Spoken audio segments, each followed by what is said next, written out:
महाराष्ट्र राज्य तंबाखू कामगार महासंघ व कॉम्रेड सहानी मास्तर प्रतिष्ठान संगनमेर आयोजित कॉम्रेड सहानी मास्तर यांच्या 9व्या पुण्यस्मरण निमित्ताने सामाजिक क्षेत्रातील विविध मान्यवरांना पुरस्कार प्रदान करण्यात आले।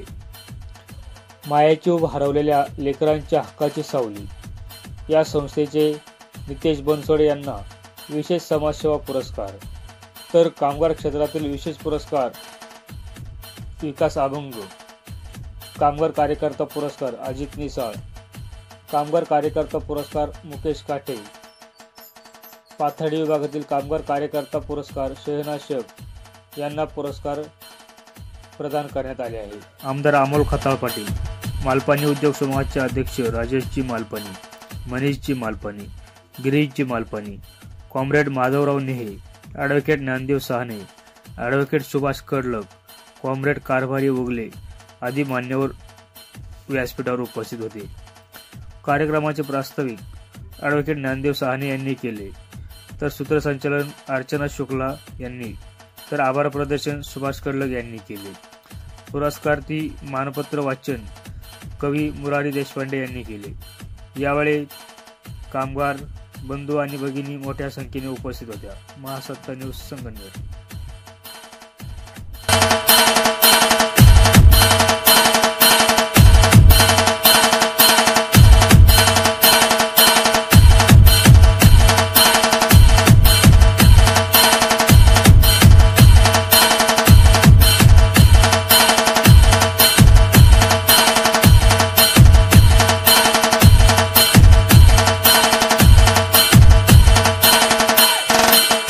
संचालक सावली अहिल्या, सस्नेह नमस्कार। रंजल्या गांजलेल्यांना आपुले म्हणणारी आणि खरोखर आपुलकीची मायेची ऊब देणारी माणसं साधू म्हणून ओळखली जावी आणि तेथेच देवाचे अस्तित्व मानावे हे आपल्या मनावर संत महंतांनी बिंबवलेलं आहे। मीपणाने आजकाल व्यापून टाकलेल्या जीवनाच्या वर्तुळात मी, मला, माझे याच्याही पलीकडे जाऊन काम करणारी माणसे पाहून चांगुलपणावर दृढ विश्वास ठेवायला भाग पाडणारे उदाहरण आपल्या निमित्तानं आम्हाला पाहायला मिळाले।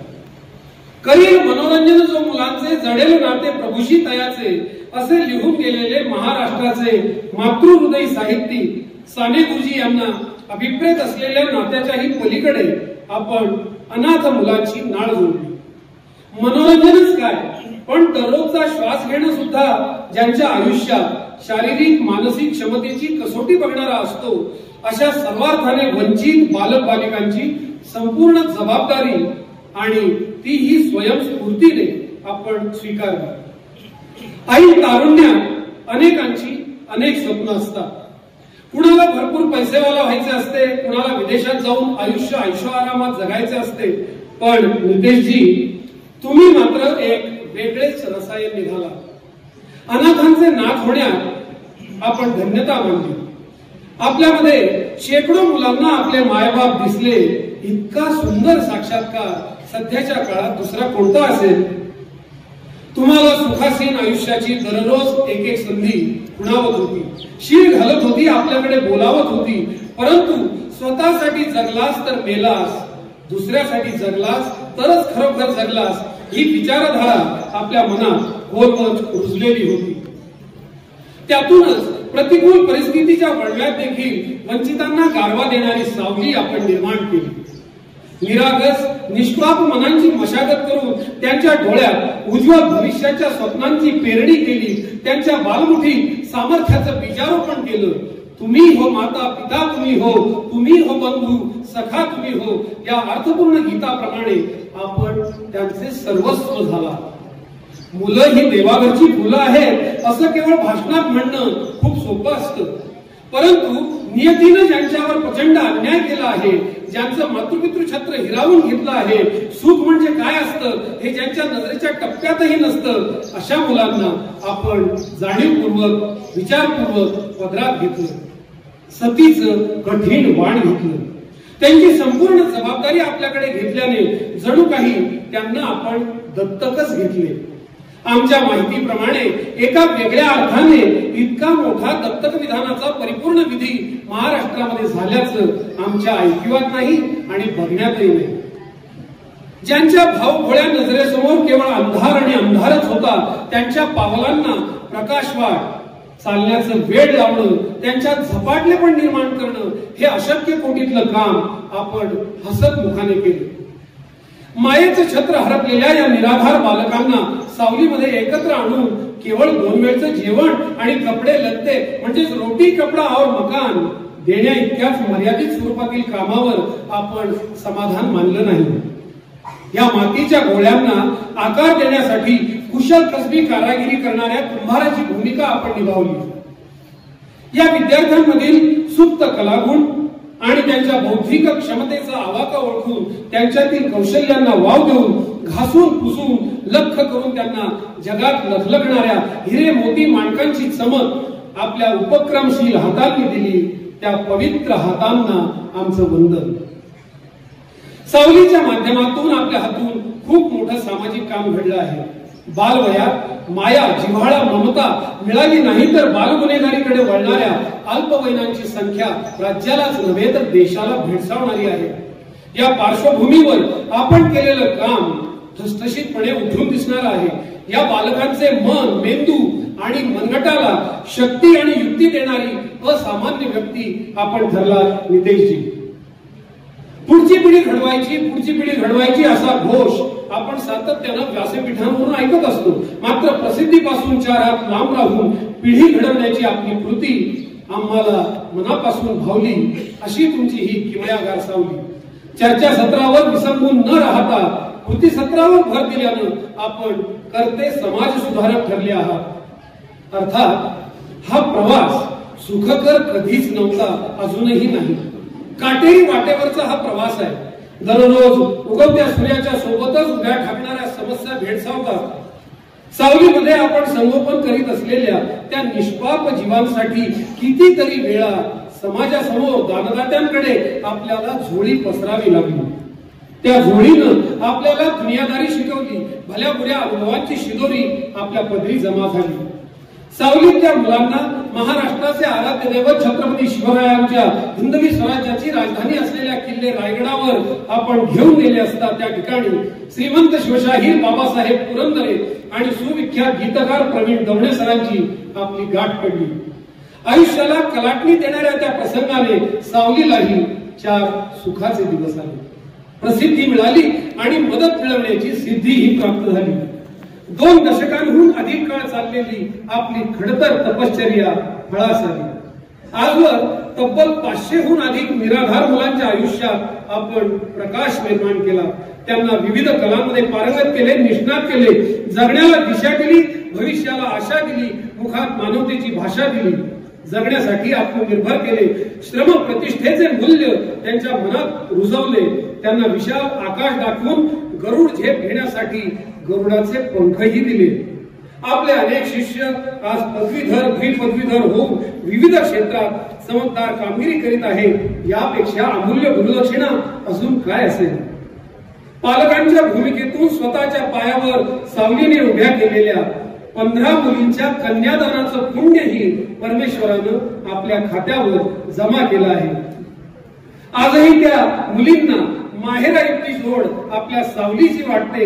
यातच आपल्या कार्याचं यश सामावलेलं आहे. सावलीची एकंदर वाटचाल बघितली तर एका कष्टप्रद खडतर प्रवासाचा हा चालता बोलता इतिहास आहे. आपण एखाद्या शिलेदाराप्रमाणे जिद्दीने झुंज देत हे काम उभं केलं.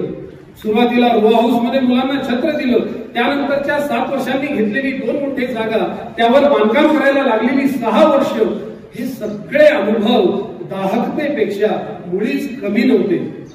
अनेक मुलांचं पालकत्व स्वीकारलं तर खरं, परंतु हातातोंडाची गाठ तर दररोज पडली पाहिजे ना, हे मात्र मोठं शिवधनुष्य होतं.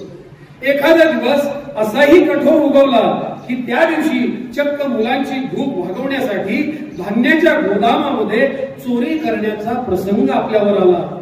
तिथल्या रखवालदारांना देखील संत दामाजींप्रमाणे आपल्याला सडळ हाताने धान्य घेऊन जाण्यास मदत केली. त्या रखवालदाराच्या रूपाने त्या दिवशी साक्षात देवदूतच आपल्याला भेटला. उत्तरोत्तर आपल्या कामातील पुरेपूर सज्जपणा आपल्याला भेटणाऱ्या प्रत्येकाला जाणवला. त्यातूनच सर्वतोमुखी सावलीविषयी जागरूकता, उत्सुकता आणि स्नेह निर्माण झाला. वेळोवेळी मदतीचे हात येत राहिले. मुलांची वाढती संख्या, वाढत्या गरजा आणि आपल्या मनातील भविष्यातील संकल्प यामुळे प्रत्येक दिवसागणी मदतीची आवश्यकता वाढतच जाणार आहे. आपण साकारलेला हा जगन्नाथाचा रथ ओढण्यासाठी अनेक हातांची आवश्यकता आहे. हे हात कधीही आपल्याला कमी पडू नयेत आणि आपल्या हातून निराधार बालकांमधून सुसंस्कारी, कुशल, आत्मनिर्भर, देशभक्त, सुजाण नागरिक तयार करण्याचा हा पवित्र कृतियज्ञ असाच सदैव धडाडत राहो हीच परमदयाळू परमेश्वराच्या चरणी विनम्र प्रार्थना. आपल्या निरपेक्ष समाजकार्यासाठी गौरवान्वित करताना आम्हाला मिळणारं आंतरिक समाधान कशातही मोजता येणार नाही. थोर कामगार नेते आमचे श्रद्धास्थान स्वर्गीय कॉम्रेड सहाणे मास्तर यांनी आयुष्यभर वंचितांसाठीच कार्य केलं. त्यांच्या स्मृतीप्रित्यर्थ देण्यात येणारा हा पुरस्कार देण्यासाठी आपल्या इतकं योग्य व्यक्तिमत्व आम्हास लाभलं हाही एक परमेश्वरी संकेत असल्याची आमची भावना आहे.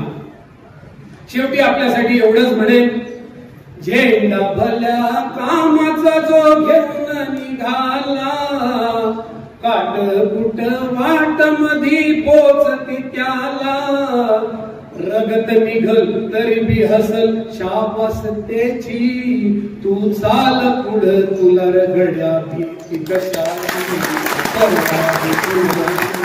धन्यवाद.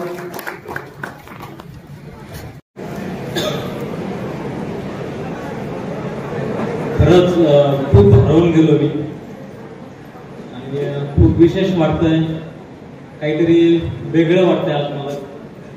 आदरणीय गिरीशजी मालपानी साहेब, मनीषजी मालपानी साहेब, राजेशजी मालपानी साहेब आणि तरुण मित्र अमोलजी खताळ साहेब आणि व्यासपीठावर उपस्थित असलेले कडलक सर, न्याय सर आणि उगले सर आणि इतर मान्यवर आणि सगळ्यात महत्वाचं आपण सर्व उपस्थित असलेले बंधू, भगिनी, माता, आपल्या आयुष्यातला इतका अनमोल वेळ आपण इथं दिला या कार्यक्रमाला, त्याबद्दल तुमच्या सगळ्यांचं मनापासून धन्यवाद व्यक्त करतो.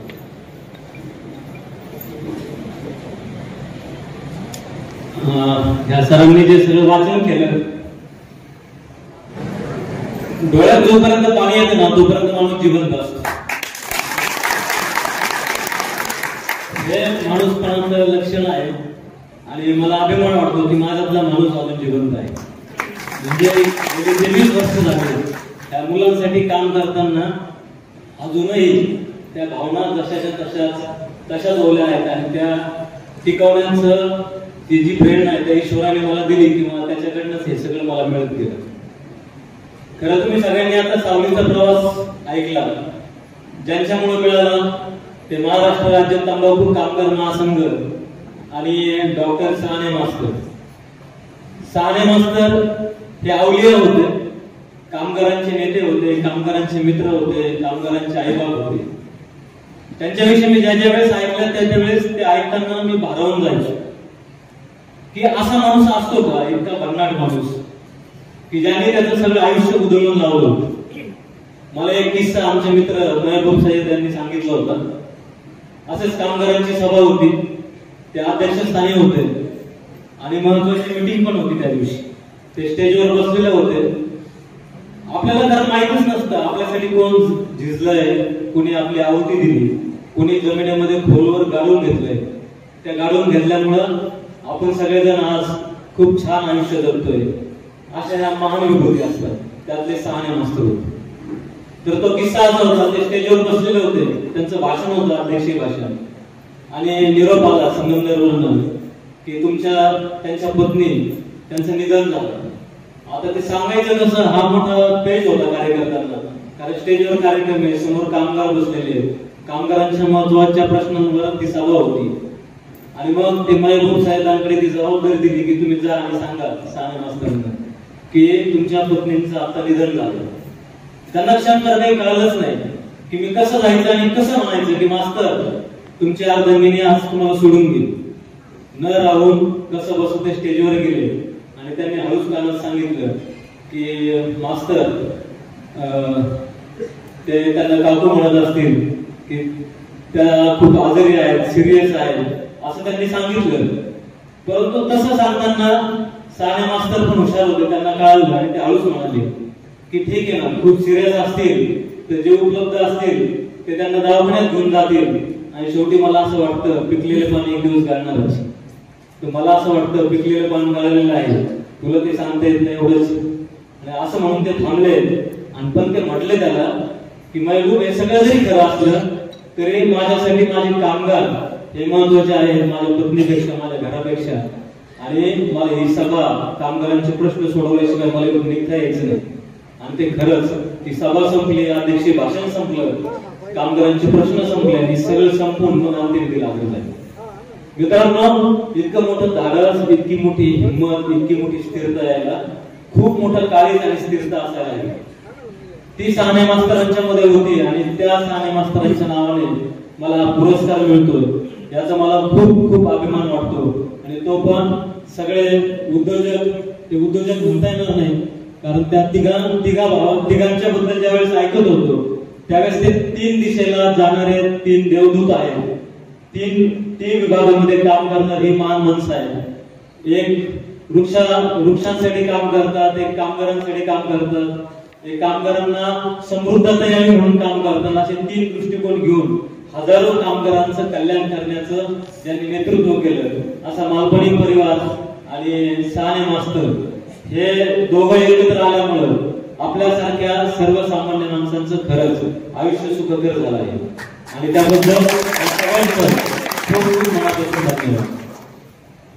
खरं आज विशेष यासाठी वाटतं की मला हे सगळं बघताना आणि ते ऐकताना मला सगळा 23 वर्षाचा प्रवास माझ्या डोळ्यासमोरून असा जात होता. तुम्हाला वाटेल की नितेश बनसोडे हा कुणीतरी असा वेगळा काहीतरी कौटुंबिक वारसा घेऊन आलेला असं सामाजिक क्षेत्रात असतं, कुणीतरी पाठीशी असायला हवं आणि मग तुम्ही ते काम करू शकता. परंतु त्यातलं कोणतंच आयुष्य माझ्या वाटेल नव्हतं. मी 6 वर्षाचा असताना माझ्या आईचं निधन झालं, त्यानंतर वडील सोडून गेले. माझं शिक्षण आमच्या चुलत्यांकडे झालं आणि 10वीला असताना घर सोडावं लागलं.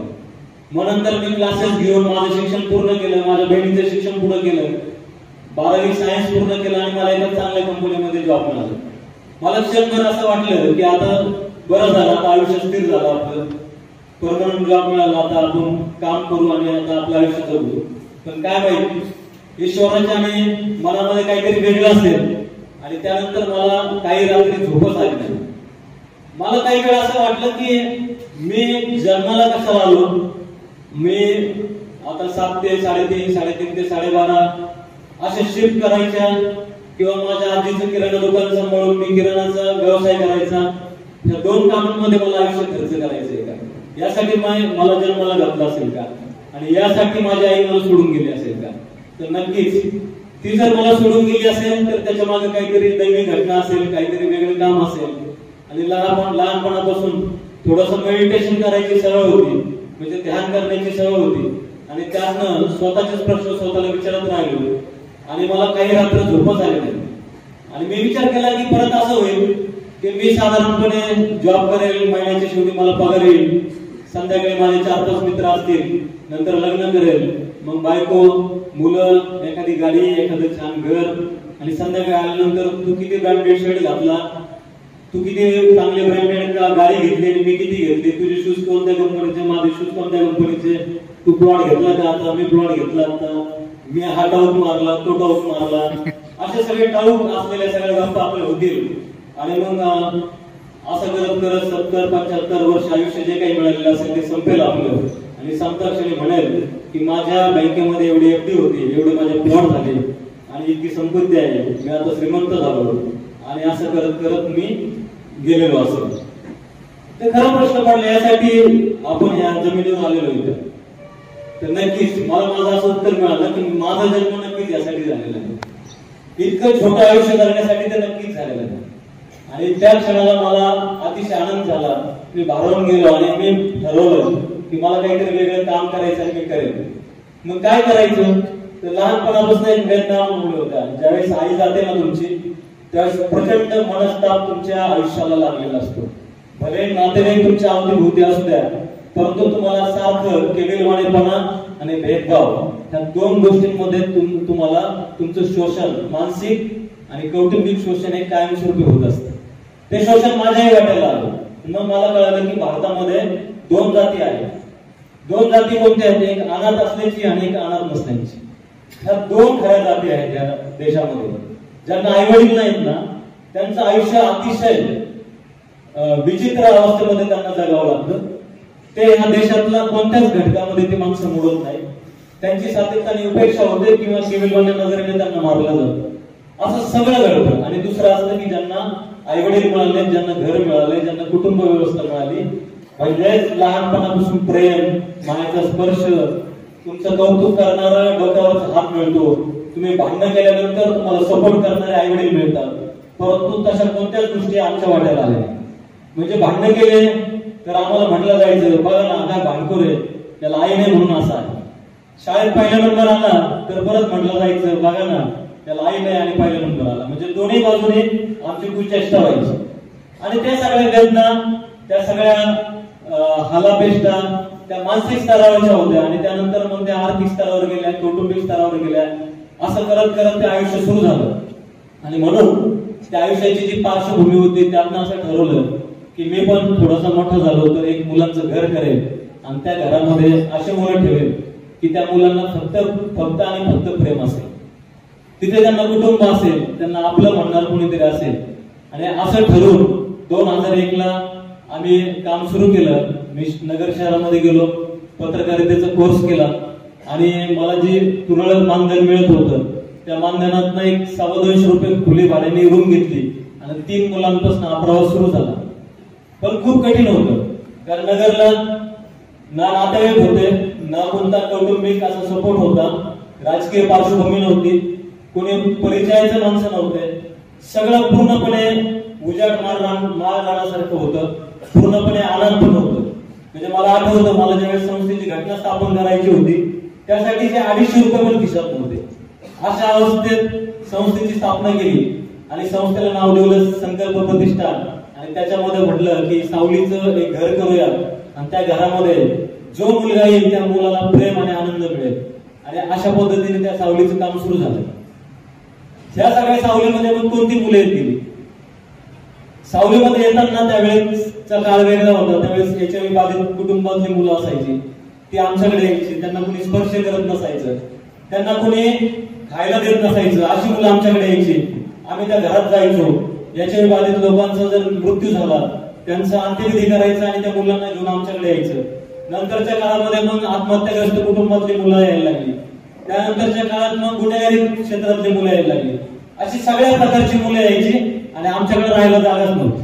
आम्ही सील झालेल्या रो हाऊसिंग मध्ये, सील झालेल्या घरामध्ये त्या मुलांना सांभाळायचो. आकाटातून लाईट घ्यावं लागायची. सकाळी प्रातिनिधिक करायला मुलांना एखाद्या मालदानावर घेऊन जावं लागायचं. सकाळी शेजारच्यांना त्रास होऊ नये म्हणून सकाळी 9 वाजेपर्यंत मौन धारण करावं लागायचं. मग शाळेच्या अंगणामध्ये गेलं की मग सगळा आवाज मोकळा करायचा, आरडाओरडा करायचा आणि आवाजाला वाट करून द्यायची. अशा सगळ्या परिस्थितीतनं जावं लागलं. पण योगायोगाने म्हणतात ना की तुम्ही जर चांगलं काम करत गेलात तर मदतीचे हात सुरू होतात. परंतु एका क्षणाला मला असं वाटलं की एकदा असंच झालं. घरी आलो मी, मुलं होते, संध्याकाळी आम्हाला जेवायलाच नव्हतं. आणि जेवायला नाही तर काय करायचं. आणि नेहमीच महिन्याच्या शेवटच्या 10 दिवस आमच्या भुकेचे प्रश्न उभे राहायचे आणि प्रचंड त्रास व्हायचा. आणि असं वाटायचं आपण स्वामी विवेकानंदांना वाचले, तुकाराम महाराज माहितीत आपल्याला, बुद्धांचं आपण वाचन केलेले. ही सगळी माणसं आहे ना, सगळी गरिबीतून पुढे गेलेली माणसं आहे. आणि मग परत त्यांची प्रेरणा यायची की आपल्याला पण काही आपलं होऊन काय होणार, याच्यामध्ये आपला मृत्यू होईल. मृत्यूच्या पलीकडे ह्या जगामध्ये कोणतीच समस्या नाही. ह्या जगातली जर सगळ्यात शेवटची समस्या असेल ना तर ती मृत्यू आहे. त्याच्या आधीच्या सगळ्या समस्या क्षणभंगूर आहेत. असं स्वतःला कुठून तरी आवाज यायचा, परत स्थिर व्हायचं आणि परत काम करायचं. पण त्या रात्री मला थोडंसं जड झालं, कारण नेहमीच तुमच्या समोर जर एखादा प्रश्न आला ना तर तुम्ही थांबता आणि तुम्ही संपण्याच्या दिशेने निघून जाता. मी पण तसंच ठरवलं त्या दिवशी की बस झालं, आता 3 वर्ष झाले आणि कुठलाच मार्ग मिळत नाही. मुलांना पोटभर मी जेवण पण देऊ शकत नाही. याचा अर्थ हा मार्ग माझा नाही, ही दिशा माझी नाही, हे काम करणं बहुतेक माझ्या नियतीमध्ये बसत नाही. आणि ठरवलं त्या दिवशी संध्याकाळी जेवढे देव असतील, जेवढ्या लहानपणापासून शिवाय येत होत्या मला, त्या सगळ्या शिव्या सगळ्या देवांना देऊन मोकळा झाला. जितक्या देता येईल तितक्या पोर भरून दिल्या, रात्रभर दिल्या आणि सगळ्यांना शिव्या यासाठी दिल्या की आम्ही म्हणायचो की देव नावाची गोष्ट आहे, तर मला खात्री पडली की देव नावाची कोणती गोष्ट अस्तित्वात नाही. देव तुमच्या मदतीला धावून येत नाही. देवाच्या पुढे तुम्ही लोटांगण घाला, त्याच्या आरत्या करा, त्याची पूजा करा, तो काय प्रत्यक्ष तुमचं ऐकत नाही, कारण त्याला ऐकायला कानच नसतं. असं सगळं झालं मला आणि झालं आणि मी थांबलो आणि ठरवलं की उद्या सकाळी काम बंद करायचं, पुन्हा सामाजिक क्षेत्रात राहायचं नाही, आपलं परत नोकरी व्यवसाय काहीतरी करूया, पैसे घेऊन आणि परत त्या वाटेला जाऊ असं ठरवलं. आणि सकाळी मला माझ्या एका मित्राचा फोन आला की आम्ही तुझ्यासाठी एक शाळेमध्ये कार्यक्रम घेतला, तू येतोस का? तर त्याला सांगितलं मित्र मी रात्री ना सामाजिक काम बंद पडलंय, पण तो म्हटलं नाही 3 महिने झाले मी या कार्यक्रमाची तयारी करतो, तुला यावंच लागेल. आणि असं नाही हा करता करता मी म्हटलं मी येईल, पण एका अटीवर मला येण्या जाण्याचं भाडं दे आणि आल्यानंतर कमीत कमी जेवायला दे. कारण 3 वर्षामध्ये मला आठवत होतं मला रोज रात्री डायरीत लिहावं लागायचं की आज या मित्रांनी मला चहा पाजला आणि त्याच्याबद्दल धन्यवाद. कोणीतरी वडापाव घातला, वडापाव खाऊ घातला, मग मी डायरीत लिहायचो की आज वडापाव खायला मिळाला, आजचा दिवस अतिशय सुखाचा गेला आणि वडापाव खाऊन अख्खा दिवस घालवायचा. कधी कधी रात्री एखाद्या हॉटेलवाल्या मित्राकडे जायचं, त्याच्याकडे जे शिळ पाकं शिल्लक राहायचं मिठाई ती रात्री घ्यायची आणि मग सावलीमध्ये यायचं, ते मुलांना खाऊ घालायचे आणि मग आम्ही म्हणायचो की आज आम्हाला नाश्त्याला मिळालं.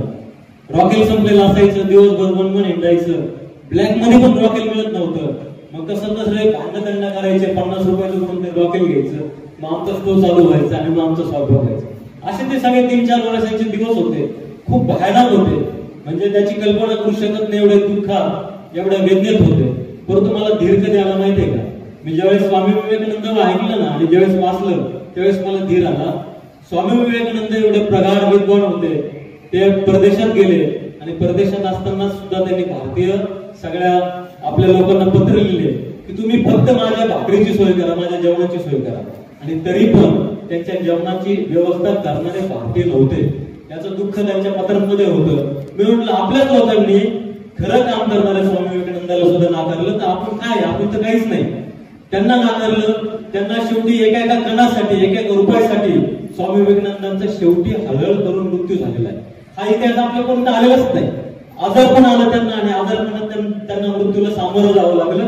शेवटपर्यंत आर्थिक विवेचनामध्ये संत तुकाराम पण होते आणि स्वामी विवेकानंद पण होते. म्हणजे एवढ्या मोठ्या माणसांना जर ह्या आर्थिक विवेचनातून जावं लागतं तर आपण तर काहीच नाही. का जावं लागलं त्यांना? त्याच्या मागे एकच कारण होतं, ते कधीच लाचारी त्यांनी पत्करली नाही, त्यांनी हात पसरले नाही, त्यांनी स्वाभिमान विकला नाही.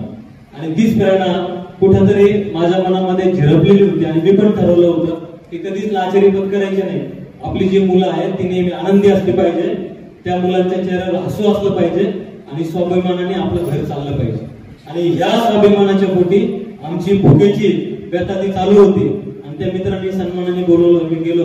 त्यांच्या शाळेत एक कार्यक्रम होता आणि मला तो गेल्यानंतर मला एखाद्या VIP गेस्ट सारखं सगळी शाळा फिरवली आणि शाळेच्या पडवीमध्ये आम्ही गेलो आणि पडवीमध्ये तिथे धान्याचे पोते जमा होते सगळे. तो म्हटला की आमच्या सगळ्या शाळेतल्या मुलांनी एक उपक्रम केला आणि हे जे धान्य दिसतं ना, हे 7-8 पोते, तर गेली 3 महिने आमची मुलं घराघरामध्ये जातात, मोठमोठ गोळा करतात आणि ते सगळे मोठमोठ गोळा केलेले धान्य आहे ना, ते तुमच्या सगळ्या मुलांसाठी, तुमच्या मुलांसाठी, सावरच्या मुलांसाठी आम्ही गोळा केलं. असं ज्या क्षणाला तो म्हटला त्या क्षणाला मला पायाच्या अंगठ्यापासून तर केसापर्यंत शहारे काय असतात ते निर्माण झाले. पूर्ण अंग थरथरायला लागलं माझं की असं पण चमत्कार होऊ शकतो का? ज्या देवांना, ज्या सगळ्या निसर्गाच्या शक्तीला मी रात्री शिवाय देत होतो, त्याच निसर्गाच्या शक्तीने त्याला ईश्वर म्हणा किंवा माणसाच्या संवेदनातलं तर देवत्व म्हणा, त्या सगळ्या देवत्वाने तिथे मला तो प्रसाद दिला आणि 7-8 पोते धान्य तिथे जमा झालं. आमच्या मुलांना त्या शाळेतल्या मुलांनी दिलेले ते धान्य होतं पहिल्यांदा आणि ते धान्य नंतर मला पुरणपोळीचं जेवण खाऊ घातलं, जायला यायला पैसे दिले, टेम्पो करून दिला. कोकणावरून आम्ही नगरला गेलो आणि त्या दिवशीपासून सांगतो तुम्हाला, आम्हाला कधीच धान्य कमी नाही पडलं, कधीच नाही. तुम्ही म्हणाल असं कसं? आम्ही मागितलं पण नाही, कोणाला मागितलं पण नाही आणि कमी पण नाही पडले. काय होतं? आजही होतं असंच. त्याला जे डबे संपतात, गहू संपलेला असतो आणि त्या क्षणाला कोणीतरी येतं आणि फोन करतं की दादा काही पाहिजे का तुम्हाला? तुम्हाला किराणा पाहिजे का, तुम्हाला काही वस्तू हव्यात का. मग आमची मुलगी मला एखादी लिस्ट पाठवून देते, ती लिस्ट मी त्यांना पाठवतो आणि म्हणतो तुम्हाला जे योग्य वाटेल ते द्या, मी कोणत्याच कर्मबंधनात अडकत नाही, काहीच मागत नाही, तुम्हाला जे द्यायचं असेल ते द्या, पण सोकुशीने द्या. असं करत करत आमचा सावलीचा प्रवास सुरू झाला. दुसरी एक बाजू असते सगळं काम करताना, ज्यावेळेस अनाथ मुलं आपण म्हणतो, तर अनाथ हा शब्द हा खूप तिरस्करणीय आहे. आम्ही हा शब्द पहिल्यांदा बंद केला आमच्या नगरमध्ये, अनाथ म्हणायचं नाही. कारण आपण सगळेजण त्या मुलांचे आई बाप आहोत, मित्र आहोत, भाऊ भाई बहिणी आहोत आपण, म्हणून आम्ही तो शब्द बंद केला. दुसरं एक मोठं काम केलं की ह्या मुलांच्यासाठी जे लोक येतात ते हातात काहीतरी वस्तू देऊन फोटो काढतात, ते बंद केलं. तिसरी सगळ्यात मोठी गोष्ट केली आम्ही, सगळी सत्ता, सगळं स्वामित्व, सगळा मालकीपणा तो सगळ्या प्रत्येक मुलांच्या हातामध्ये दिला. ती मुलं त्या सावलीचे मालक बनले. त्या मुलांच्या हातात किराणा, त्या मुलांच्या हातात तिथले पैसे, तिथलं व्यवस्थापन, सगळं नाही सगळं त्या मुलांच्या ताब्यात दिलं. मी जर गेलो तर माझ्या मोठ्या मुली चेक घेऊन येतात, ब्लँक चेक असतो, मला सही मागतात, मी सही देतो. त्या ब्लँक चेकवर त्यांना काय लिहायचं असेल ते लिहितात, नाव लिहायचं असेल लिहितात. कधी कोणालाच असं वाटलं नाही की आपण त्यातली अफरातफर करावी, कधीच केली नाही. कधीच असं झालं नाही की किराण्याचं काहीतरी अपव्यय केला, कधीच असं घडत नाही. आणि ते सगळं सावलीतली मुलं चालवतात. सुरुवातीच्या काळात ज्यावेळेस ही मुलं येत गेली त्यावेळेस थोडंसं अवघड असायचं. एक किस्सा फक्त मला सांगावा वाटेल, आता 3-4 वर्षापूर्वीचा आहे. एक मुलगी होती, कर्नाटकमध्ये सापडली पोलिसांनी कळालं की ती नगर जिल्ह्यातली आहे, जामखेडची आहे. मग तिला आणून ठेवलं पोलिसांनी, त्या सरकारी संस्थेमध्ये तिला ठेवलं. तिथून ती काही महिन्यामध्ये पळून गेली. मग तिला परत दुसऱ्या संस्थेमध्ये पाठवलं, तिथे पण पळून गेली. असं 2 ठिकाणी ती मुलगी पळून गेली. मुलगी 8वीला होती, मोठ्या वयाची होती, अर्धांड होती, रागीट होती, एकदम भारदस्त आवाजाची होती. तिच्यामध्ये एकदम प्रचंड आक्रमकता, म्हणजे ती अजिबात शांत नसणारी मुलगी होती. तर ते सगळे घाबरले, ही मुलगी सातत्याने पळून जाते, करायचं काय. मग शेवटी एक कोर्ट असतं, त्या कोर्टाने निर्णय घेतला की या मुलीला सावलीमध्ये ठेवा, सावलीमध्ये ती छान राहील. मी म्हटलं असं काही करू नका, एक तर आमच्याकडे कंपाऊंड नाही, आमच्याकडे शिपाई नाही, आमच्याकडे मॅन पॉवर नाही, सगळे मुलंच मोठी मुलं संस्था चालवतात, कसं सांभाळायचं. तुमच्या सुरक्षित व्यवस्थेमध्ये जर ती मुलगी राहत नसेल, जिथं मुबलक पैसे आहेत, सगळ्या गोष्टी आहेत, ती थांबत नाही, तर आमच्याकडे कशी थांबेल. तर ते म्हटले की दादा आमचा तुमच्यावर विश्वास आहे, फक्त ती तुमच्याकडेच थांबेल. मी म्हटलं ठीक आहे. आणि नाही हा करता मी मोठ्या मुलांची चर्चा केलं. मोठे मुलं म्हटले नको दादा, एकतर आपणच आत्ताचे 4-5 केसेस अशा होत्या. त्याच्या आधी आमच्याकडे 60 घर फोडलेला, 3 हात मर्डर केलेला, वयाच्या 14 वर्षात त्याला 3 मैत्रिणी असलेला, त्याला व्हाईटनरचं व्यसन असलेला, असा एकदम भारी पोरगा आम्ही 1.5 वर्ष सांभाळलं होतं कोरोनाच्या काळामध्ये. त्यांनी कमीत कमी लाखभराचं नुकसान आमचं केलेलं होतं. तरी पण त्या मुलाला आम्ही 1.5 वर्ष सांभाळलं. पोलीस तो आमच्याकडून पळून जायचा, आम्ही पोलिसांना आम्ही जायचो. मला बघितलं असा लांब बसलेला दिसला की पळत यायचा, दादा तुम्ही आले की नाही, बरं झालं. परत गाडीत बसायचं, परत सावलीत यायचं. परत त्याला ते व्यसनाचं लहर आली की परत पळून जायचं. असं त्याने वर्षभरात कमीत कमी 10 वेळेस केलं असं.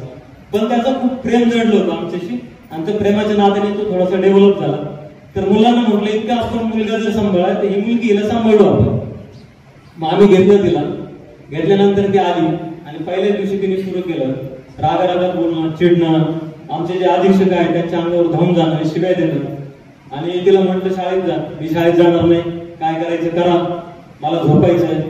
मग तिला सबुरीने घेतलं, तिला हातात हात घेतला तिला सगळं सावली दाखवलं आणि तिला म्हटलं की ताई हे सगळं आहे ना, सगळं हे तुझं आहे, तू या सगळ्या घराची मालकी नाहीस, तुला जे काही वाटेल ते तू कर, तुला मनाला जे योग्य वाटेल ते वाग, पूर्ण स्वातंत्र्य तुला आहे. तिला पूर्ण स्वातंत्र्य दिलं. तिला असं वाटलं की बरेच जण असं तोंडी म्हणतात स्वातंत्र्य दिलं जातं, तर तिला महिन्या 2 महिन्यात 3 महिन्यात कळालं की ह्यांनी आपल्याला खरं स्वातंत्र्य दिलं. मग आम्ही दिलं. ती रोज 12 वाजता उठायचे, आम्ही काउन्सिलिंग करायचो, सगळं करायचो. शाळेत जायला अजिबात तयार नसायची. वर्ष गेलं, 2 वर्ष गेलं, मग हळूहळू ती शाळेत जायला लागली. मग ती 9वीला शेवटच्या महिन्यामध्ये शाळेत गेली, मग 10वीला काही महिने शाळेत गेली. मग ती हळूहळू रुळली. तिच्यातलं रागाचं रूपांतरण आम्ही प्रेमामध्ये केलं, तिच्यातलं हिंसेचं रूपांतर अहिंसेमध्ये केलं. तिला फक्त एवढंच म्हणायचो की तुला जे योग्य वाटतं ते तू कर, बाकी काहीच नाही. तू चूक आहे, तू बरोबर आहे असं मी अजिबात म्हणणार नाही. तुला योग्य वाटतं ना, तू शिव्या देणं तुला योग्य वाटतं तर ते योग्य, तुला वाटतं ना मारणं योग्य आहे तर ते योग्य आहे. म्हणजे इतकं भिडून केलं गेलं. आणि ज्या वेळेस मी तिच्या पाठीशी इतक्या ताकदीने उभं राहिलो त्यावेळेस तिलाच हळूहळू वाटायला लागलं की अरे खरंच आपण बदललं पाहिजे आपण. आणि ती हळूहळू बदलत गेली. मला अतिशय आनंद वाटतो की जी मुलगी पळून जायची त्या मुलीला 10वीला 55% मार्क मिळाले. तिच्या आयुष्यात तिने शाळा होती. तिचे वडील मारवाडी होते, आई पारदेशी होती. अशा विभक्त कुटुंबातली ती मुलगी होती. वडिलांनी सोडून दिलं, आईचं निधन झालं.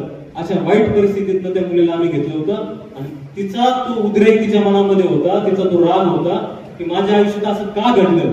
आणि त्या रागारागातनं तिचं सगळं ते बाहेर यायचं. आणि ती जोपर्यंत 8वी पर्यंत होती तोपर्यंत तिला काय सहन करावं लागलं असेल हे माझं मला माहिती.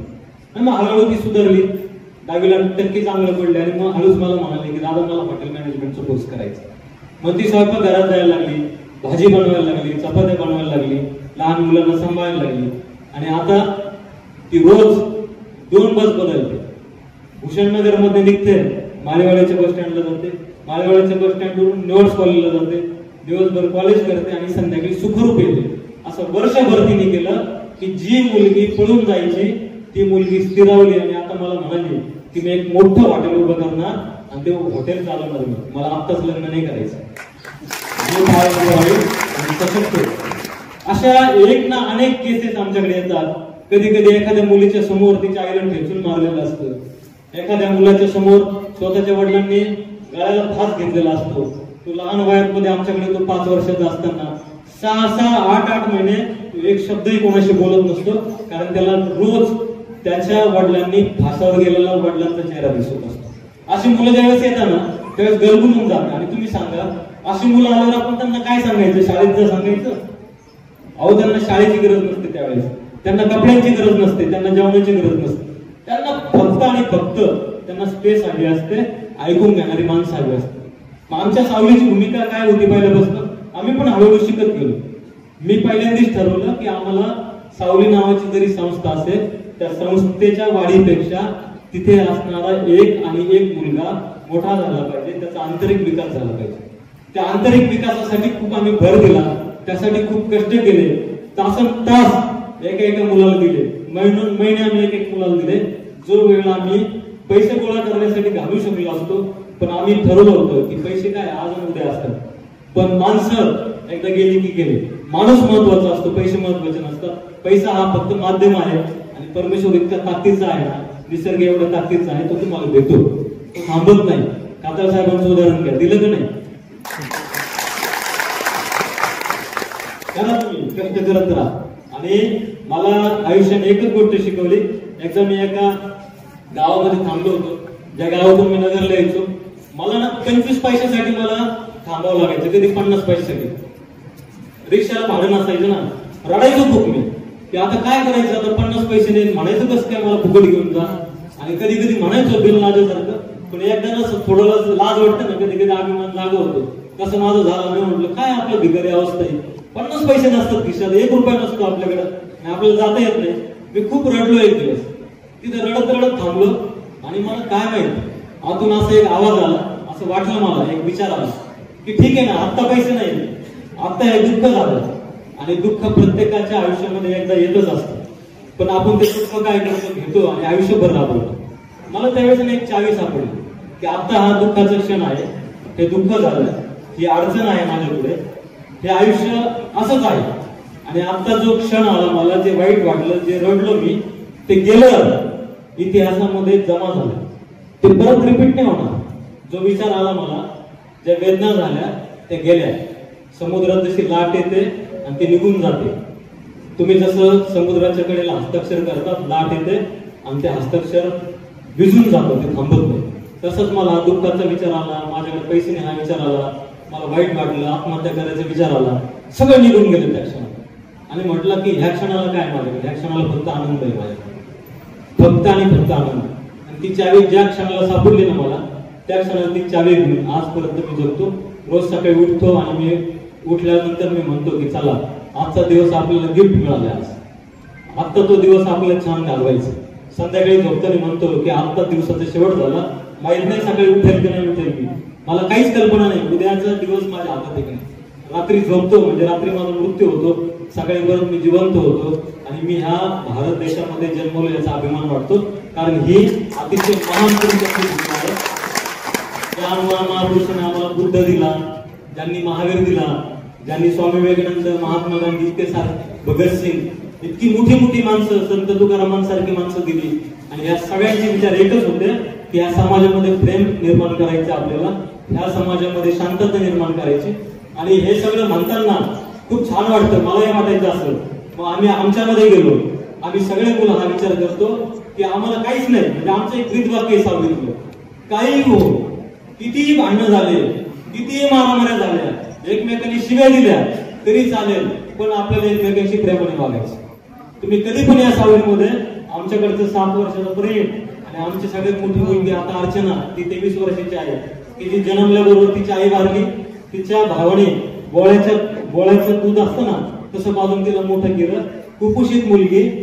आणि त्या मुलीला आम्ही हळूहळू डेव्हलप केलं. 12वी पर्यंत ती सारखं म्हणायची मला आत्महत्या करायची, माझ्या जगण्यात अर्थ नाही. आणि तिचं मन उलगडायला जवळजवळ इतके वर्ष जाऊ द्यावं लागले आम्हाला, आम्ही जाऊ दिले.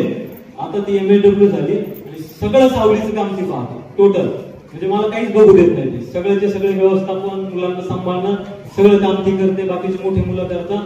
आणि म्हणून आम्ही असं ठरवलं, किती समस्या येऊ द्या सावलीमध्ये, तर आपल्याला फक्त काय करायचंय, आनंदाने आणि प्रेमाने जगायचं. हे आमचं ब्रीद आहे. ते ब्रीद घेऊन आम्ही आमचं सावलीचं प्रवास चालू आहे. आता एवढ्यातच आम्ही सावलीसाठी एक जागा घेतली, साधारण 3 एकर जागा आम्ही सगळ्या मित्रांनी मिळून घेतली. आता आमचं पुढचं स्वप्न, आमची मोठी मुलं पाहत आहे की त्या जागेमध्ये 500 मुलांचं, जे 18 वर्षाच्या पुढील मुलं असतात त्या मुलांचं एक छान गाव उभं करायचं. तिथं ट्रेनिंग सेंटर असेल, तिथं आपल्या भारतीय फिलॉसॉफीचा अभ्यास करतील मुलं, त्यानंतर त्यांना जे पाहिजे त्या गोष्टी करतील, असं करायचं. आणि आता ज्या जागेत राहतो ती अतिशय छोटी जागा आहे, 3000 स्क्वेअर फूट जागेमध्ये फक्त आम्ही 50 मुलं राहतो. अतिशय कोंडलेल्या अवस्थेमध्ये सगळा आमचा प्रवास चालू आहे. त्यासाठी आम्हाला काही खूप पैसे मिळत नाही. रोज कुणीतरी येतं, अन्नदान करतं, कुणीतरी जेवणाला पैसे देतं, कुणीतरी सगळ्याचा नाश्ता देतो. असा दिवसभराचा 5000 रुपयाचा खर्च असतो. तो कोणाच्या तरी वाढदिवस, स्मृती दिवस या निमित्ताने चालतो. आजचा दिवस पुढे जातो. जसं खताळ साहेबांना माहिती आहे, आमचं काम हे रोजगार हमीच्या योजनेसारखे. आजचा दिवस संपला, उद्या आला रे आला, चालला रे चालला, असं सगळा जगन्नाथाचं रथ आहे. फक्त एवढंच आहे, शेवटच्या माणसाकडे पाहून आपले दुःख हलकं होतात. तसं या देशातली शेवटची मुलं आहेत, शेवटच्या अवस्थेतली मुलं आहेत, त्यांच्याला बघत बघत माझ्यासारख्या सर्वसामान्य व्यक्तीला खूप प्रेरणा आणि ताकद मिळते. आणि ही ताकद घेऊन आज तुम्ही जो मला पुरस्कार दिला, तो पुरस्कार खऱ्या अर्थानं या कामाला मीच नाही, तर माझ्या प्रत्यक्ष अप्रत्यक्ष तुमच्यासारखी जी लोक आहेत, जी असंख्य शेकडो लोकांनी 1-1 रुपया आणि शेकडो पद्धतीच्या मदती केल्या, ह्या सगळ्या लोकांना मी हा पुरस्कार अर्पण करतो. मला तुम्ही सन्मानित केलं, बोलण्याची संधी दिली, त्याबद्दल मनापासून धन्यवाद व्यक्त करतो. आणि तुम्ही नक्कीच आमच्या सावली घराला भेट द्यायला या आणि आमच्या घराचा अनुभव घ्या, एवढी तुम्हाला नक्की विनंती करतो. धन्यवाद. पदाधिकारी, स्टाफ, कामगार, बंधू भगिनींनो, कारण नावं घेण्यात मी जास्त वेळ देत नाही. सरांना बराच वेळ दिला आपण आणि खताळ साहेबांना वेळ द्यायचा आहे. आपले मालकही थोडा वेळ घेणार आहे, त्याच्यामुळे मी जास्त वेळ घेणार नाही. आणि नावं घेतले नाही, कारण या नंतर नाव होऊन गेलं चुकून. चौकीत नाराजी तयार होती, म्हणून सर्व स्टाफ मानव तिकडे बसलेले, इकडे काही स्टाफचे प्रमुख बसलेले आणि आमचे खजिनदार, हे सूत्र सगळं आम्ही त्यांच्याकडे सोडवलेलं होतं आणि त्यांनी चांगल्या पद्धतीने नियोजन केलं, त्याबद्दल त्यालाही धन्यवाद देतो. रमेशजी घोळक, कारण नेहमी एक बोलण्याचं टेक्निक आणि प्रश्न हाताळण्याची कला ही त्यांच्यात आतापर्यंत 40 वर्ष ते आमच्याबरोबर त्याला लाभलेली आहे. म्हणून हे कार्यक्रमाचं सूत्र मास्तरांनी चांगलं फेरून त्यांच्याकडे खजिनदारपद दिलेले, ते त्यांचे मी अभिनंदन करतो. इथं जे सत्तामूर्ती समोर बसलेले ते आम्ही एक चांगले कार्यकर्ते, कारखान्यात काम करणारे, प्रश्न सोडवणारे आणि त्याच्यातून कशी चालना मिळाली असे कार्यकर्ते यावेळेस निवडले. दरवेळेला त्यांची निवड करतो आम्ही दरवर्षी प्रत्येक कार्यकर्त्याची, कारण त्यांना प्रेरणा मिळावी असे हे निसर्ग, मुकेश काठे आणि जल्ला शेरा शेख आणि ज्यांना वेगळा पुरस्कार दिला गेला बाळू अभंग. खरं म्हणजे नेहमी बाळू अभंग या नावाने ओळखलं जातं, परंतु पुरस्कारामध्ये नाव त्यांचं वेगळं आहे. लोकांना माहित नाही. मला काय विचारत होते विकास अभंग कोण, विकास अभंग कोण. बाळू या नावाने प्रसिद्ध असल्यामुळं तो जुना कामगार आहे आमचा आणि तो कार्यकर्ता म्हणून काम करीत होता. त्याला आपण पुरस्कारित केलेले आहे. आणि तुम्हाला माहिती आहे व्यासपीठावर जे मान्यवर बसलेले, मी युनियनचे पदाधिकारी म्हटलो, प्रतिष्ठानचे पदाधिकारी म्हटलो, पण आमच्या काळ्या मोठवाले, तुम्हाला सगळे नाव त्यांचं माहिती आहे. काळ्या मोठवाले एक महाराष्ट्राचं नेतृत्व विडी कामगारांचं करणारे कॉम्रेड आमचे, ते उपस्थित, त्यांना धन्यवाद देतो. आणि खरं म्हणजे ज्या मास्तरांची प्रेरणा घेऊन आपण हा कार्यक्रम साजरा करतोय, ती प्रेरणा कशी सगळ्यांना लाभेल. कारण जे काळ्या मोठवाले जे मास्तरांचे शिष्य, एक ज्येष्ठ शिष्य, आपल्यासारखे छोटे शिष्य आहेत, परंतु ते एक ज्येष्ठ शिष्य आहेत त्यांचे. आणि आपल्याला सतत प्रेरणा सगळ्यांची मिळावी अशी अपेक्षा आम्ही करतोय. आणि जास्त न बोलता आपल्याला ज्यांना वेळ द्यायचा आहे, खताळ साहेब आपण मुद्दाम बोलवलेले आहेत, कारण ते मतदारसंघाचे आमदार आहेत. आणि त्यांनी तुम्हाला माहिती आहे त्यांना लोकांनी कसं त्या बहिणी बसलेले खूप भरभरून प्रेम खताळ साहेब तुमच्यावर केलेलं आहे बहिणींनी. आणि तुम्हाला निवडून दिलं, काम करण्याची संधी तुम्हाला यावेळेस दिलेली आहे ती, आणि त्याचं शोध तुम्ही कराल अशी आमची अपेक्षा आहे. आमच्या कामगारांचे जे प्रश्न आहेत त्याला तुम्ही हातभार लावा. तुम्हाला एक निवेदन दिलं ते दवाखाना कसा येईल असं आमचं स्वप्न आहे, त्यासाठी मदत करा. आणि हे कामगार प्रत्येक खेड्यापाड्यातून येतात, जवळजवळ तालुक्यातल्या प्रत्येक खेड्यामधला कामगार आहे हा पूर्ण. आणि खेड्यातली समस्या तुम्हाला माहिती आहे, रात्र पाळीला येतात, दिवस पाळीला येतात, वेगवेगळ्या शिफ्टी आमच्या तिथं चालतात. आमच्याकडे युतीचे माणसे आणि आघाडीचे माणसे, पण आम्ही लाल बावटा घेऊन हे सगळं काम करीत असतो. युतीला बरोबर घेतो, आघाडीला बरोबर घेतो, लाल बावटा घेऊन आम्ही काम करीत असतो. त्याच्यासाठी तुमची आम्हाला मदत गरजेची आहे आणि ती तुम्ही कराल अशी माझ्यासाठीची अपेक्षा आहे. जे खेड्यापाड्यावरून येतात, तुम्हाला माहिती आहे समस्या, तुमच्याकडे ते येणार आहेत बरेच समस्या घेऊन. माझ्यासारखा येईल आणि अजून कार्यकर्ते कामगार येतील.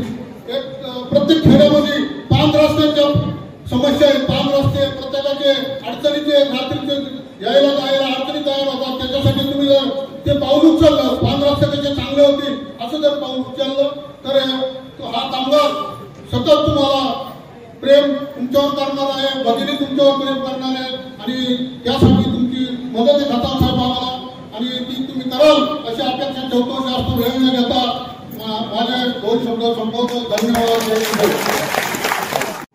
यांच्या 9व्या पुण्यस्मरणानिमित्त साने मास्तर प्रतिष्ठानतर्फे आपण आज जो सत्कार समारंभ आयोजित केलेला आहे, तर तो एक प्रकारचा प्रेरणा समारंभ आहे.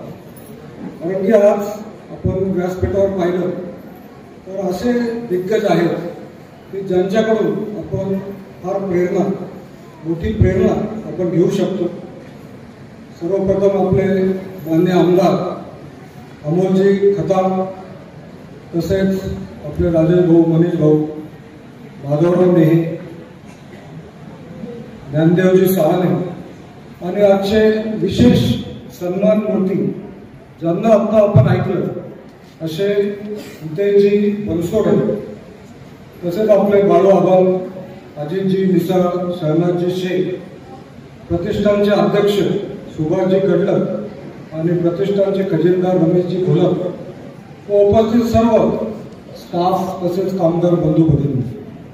खरं तर मला जेव्हा कार्यक्रमाची पत्रिका मिळाली तेव्हा मला वाटलं होतं की आपण कसोटी खेळण्याइतका वेळ आपल्याकडे असेल, पण नंतर इथे आल्यावर मला लक्षात आलं की आपल्याला 50 ओव्हरची मॅच खेळावी लागेल. पण नंतर असं लक्षात आलं की 20-20 करावी लागेल. पण सगळं आता जे काही चाललंय आणि नंतर आपले माधवराव नेहे हे 2-3 म्हटले की आपल्याला यांना ऐकायचंय, त्यांना ऐकायचंय. याच्यावर लक्षात आलं की आपल्याला 6 ओव्हरचीच मॅच आता.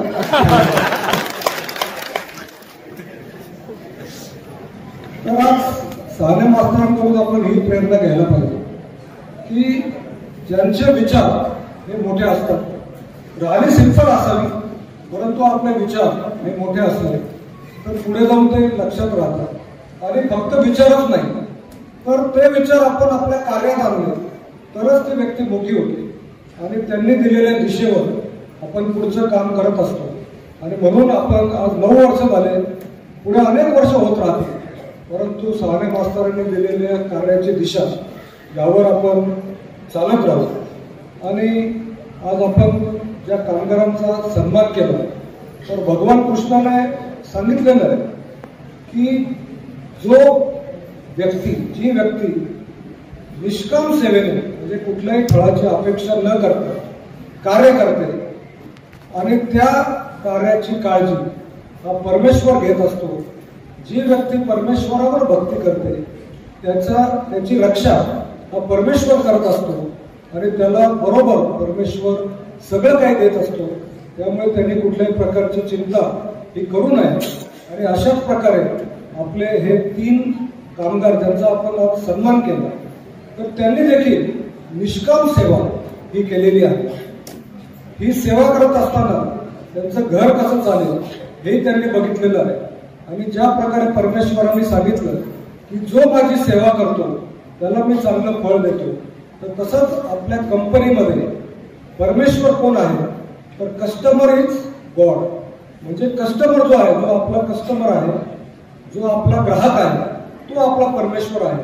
आणि या सर्व कामगारांनी त्याला परमेश्वर समजून त्याची सेवा केली, त्याला क्वालिटी प्रॉडक्ट बनवून दिलं आणि त्यामुळे त्याने आपला जो कस्टमर आहे, आपला ग्राहक, तो बरोबर आपली कंपनी चालवत आहे.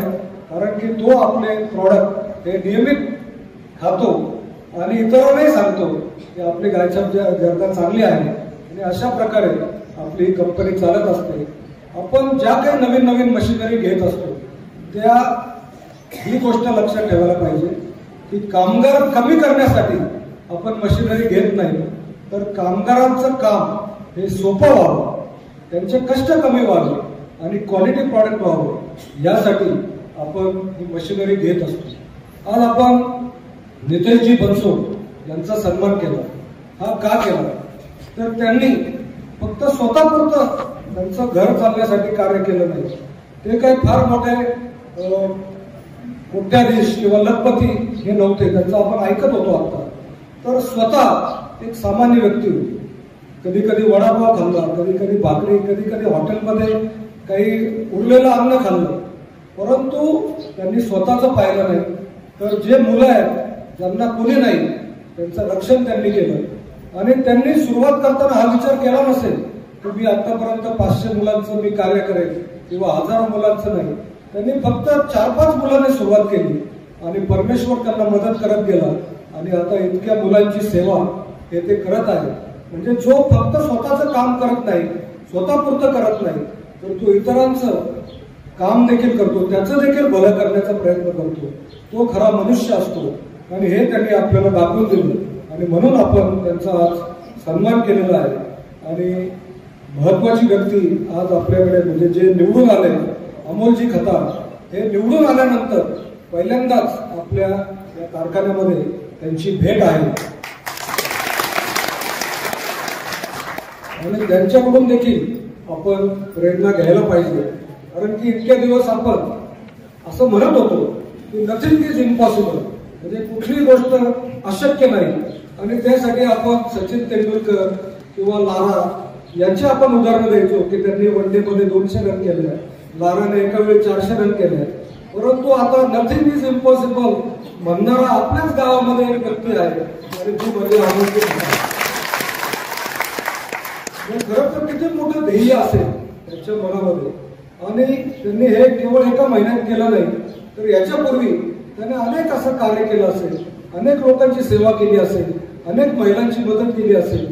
त्यांचं जे काम चालायचं त्याच्यातून अनेक लोकांची त्यांनी सेवा केली आणि ते हळूहळू त्यांना क्रेडिट मिळत गेलं. आणि तेव्हा त्यांचं काम पाहून कदाचित परमेश्वराने त्यांची नियुक्ती केली असेल. त्यांना जे काही तिकीट जसं मिळालं ते एक प्रकारचं आपण जे म्हणतो की परमेश्वर नाही किंवा असं म्हणतो, परंतु हे सगळं चक्र हे परमेश्वर चालवत असतो. आणि परमेश्वर आपल्याला म्हणतो की मी पाणी चांगलं देईल, मी थंडी चांगली हवेत देईल, परंतु त्या शेतकऱ्याला स्वतः बीज लावावं लागतं, स्वतः कष्ट घ्यावे लागतात, स्वतः मशागत करावी लागते, स्वतः पाणी द्यावं लागतं आणि मगच पीक येतं. त्यामुळे आपण म्हणतो की लाडकी बहीण असेल किंवा हे असेल ते असेल, हे सगळं आहे, परंतु जोपर्यंत आपण त्यांनी स्वतः मेहनत घेतली नाही, ते त्यांचं जे काही मोठं ध्येय आहे ते प्लॅनिंग तोपर्यंत त्यांनी केलं नाही. टीमवर्क त्यांनी मोठं केलं आणि लोकांशी कम्युनिकेशन केलं आणि त्यामुळे हे अशक्य गोष्ट ही त्यांनी शक्य करून दाखवली. तर अशा प्रकारे या सर्वांनी जे काही कार्य जे केलेलं आहे तर त्यांचा सत्कार करणं हे आज आपलं कर्तव्य होतं आणि त्यांचा सत्कार करत करत त्यांच्याकडून प्रेरणा घेऊन आपणही आयुष्यात काहीतरी मोठं कार्य करावं, याचं प्लॅनिंग करावं. हे सगळं निमित्त आज या निमित्ताने, आज जो प्रेरणा दिन आहे त्या निमित्ताने घडून आला. त्यामुळे मी या सत्कार या मूर्तींना पुन्हा एकदा आपल्या सगळ्यांतर्फे अभिवादन करतो आणि माझे भाषण संपवतो. जय हिंद, जय भारत. नमस्कार. आणि आज साने मास्तर प्रतिष्ठानच्या वतीने जो मुख्य पुरस्कार जो दिला गेला ते मुकेशजी बनसोड, त्याचप्रमाणे आपले आमदार अमोलजी गिरदाळ, उपस्थित व्यासपीठावर सर्व मान्यवर आणि सर्व कामगार बंधूंना साऱ्या मास्तरांविषयी अनेक जण आपल्याला मास्तरांविषयी सगळं काही माहीत आहे. त्यांनी आपल्याला लावलेली शिस्त आणि श्रमाला दिलेली प्रतिष्ठा आणि कामगारांची एकजूट असेल तर आपण आपलं जीवन एक चांगल्या पद्धतीने आपण उभं करू शकतो. आणि त्या माध्यमातून त्यांनी अनेक युनियनचं, मग ते बीडी युनियन असेल किंवा कामगारांचे फेडरेशन असेल, आपल्या इथंची युनियन असेल, त्या सगळ्यांचं त्यांनी नेतृत्व केलं. आणि एवढंच करून न थांबता त्यांनी आज माधवनगर किंवा लालतारा हाऊसिंगच्या माध्यमातून 200पेक्षा जास्त घरं त्यांनी निर्माण केली. आणि आज प्रतिष्ठानच्या वतीने एक चांगलं असतं की आम्हाला देखील आपण खूप चांगले असे अतिथी आणतात आणि त्यांचा पुरस्कार देऊन त्यांचा सन्मान करतात. त्या निमित्ताने एक मोठ्या कार्याची आपल्याला सर्वांना आपल्याला ते कार्य समजतं, आपल्याला त्याची जाणीव होते. आणि समाजामध्ये किती प्रकारची लोक आहेत की जे आपलं संपूर्ण आयुष्य त्याच्यामध्ये समर्पित करून एका विशिष्ट ध्येय भावनेने आपलं कार्यरत ते आपलं कार्य करत असतात. जसं आपल्याला अनेकांना प्रश्न पडला की हा अभंग कोण आहे, तर हा मी म्हटलं नाही, हा आता दिसतो आपला बाळू अभंग, हा आपला लाईटचं काम करतो दसऱ्याच्या वेळेस. मग मला आता समजलं की बाळू हा आपल्या कामगारांमधला त्याच्या इलेक्ट्रिकचा चांगला व्यवसाय तो करतात. खरोखर नितेशजी आपलं भाषण अत्यंत उत्कृष्ट पद्धतीने झालं आणि अंगावर अक्षरशः शहारे येत होते की कोणत्या परिस्थितीमध्ये आपण हे सगळं निर्माण केलं.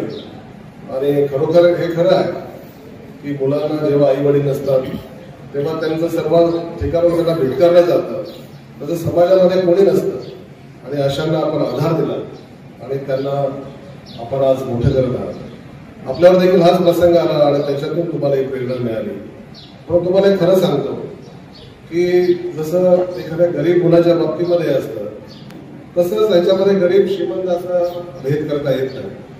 कारण की आज आम्ही देखील एक चांगल्या कुटुंबामध्ये जन्म घेतला आणि परिस्थिती देखील सगळी चांगली आहे.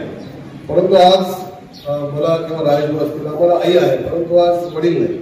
म्हणजे आज पप्पा किंवा ओंकारजी म्हणजे आमचे बाबा आज ते हयात नाही.